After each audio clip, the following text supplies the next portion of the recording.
Hi there everyone, and welcome back to another video with the Chaos family.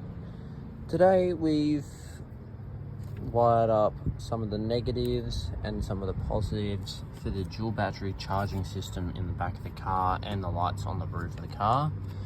It may not be the prettiest job, but it's just going to work for what we're doing. The wiring harness down in here, was in here from when I bought the car from the dealership. They had a light bar on the front. I've since then swapped it out with a pair of Spotties that are Kings. The light bar that was on the front is now mounted to the roof. All of the cabling and everything you see that wires up to that is run all the way through the car under these kick panels all the way through. It probably wasn't like the easiest way of doing this, but we've had to go all the way through the back of the car and up out this spot here. We have insulated these quite a fair bit to try and eliminate most of the rubbing from there onto there. It has rubbed through a little bit, but there's enough protectiveness there and it's not rubbing anymore. But we've also got our 65 litre Kings fridge with some extra wiring if we need it to fix up little bits and pieces. So currently we've wired in just some steady work lights.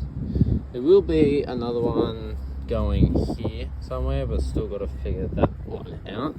And same with the other side. We are currently putting an additional light bar in on the back. That's going to sit about there.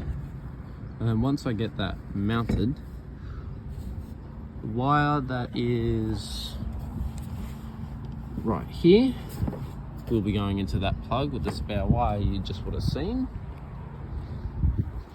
So the way we've got this set up, that is front spotlights, that is light bar kill switch. So if I turn the headlights on, you might be able to see. So when the high beams are on, you'll see that switch is lit up.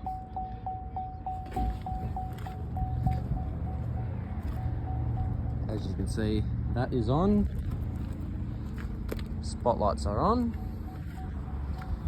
Only thing I like about this is if I just want to use spotlights, hit that switch,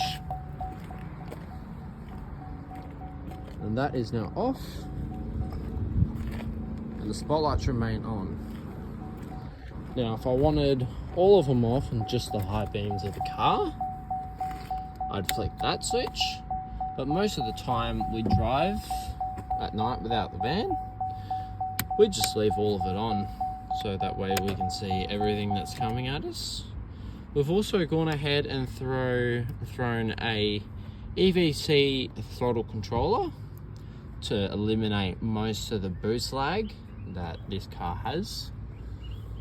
This light switch here is for the sides, or the side light and the back light bar that I'm soon to wire in. That just runs independently straight from the dual battery in the boot, and everything's protected by a fuse. We're not going to be pushing any more than 20 amps, and we've got a 30 amp fuse in it. And then we've got the red arc controller, which the van isn't wired in on electric brakes yet, so that's just sitting there as an optional feature. Most of the wiring for all of it is tucked up in here neatly with zip ties and everything.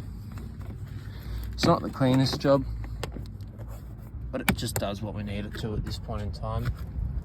We have got a GME UHF in the car with location pinging. I'm not sure exactly what that is called, but with the UHF pass-through, or the RJ45, they don't make one for the side plates in this year model. So we've had to go through and pick one up that's from Light Force, and we've just put a little bit of extra plastic in the back and just glued it in to do what we need it to. And for the bracket that we've got it mounted to, it's from a company up in Sydney called GMF. Their brackets are pretty strong and pretty sturdy. We've hit a couple of trees, you can wiggle it around, it doesn't move. You could pull on the aerial and that still doesn't move. It's made out of some pretty thick steel or alloy.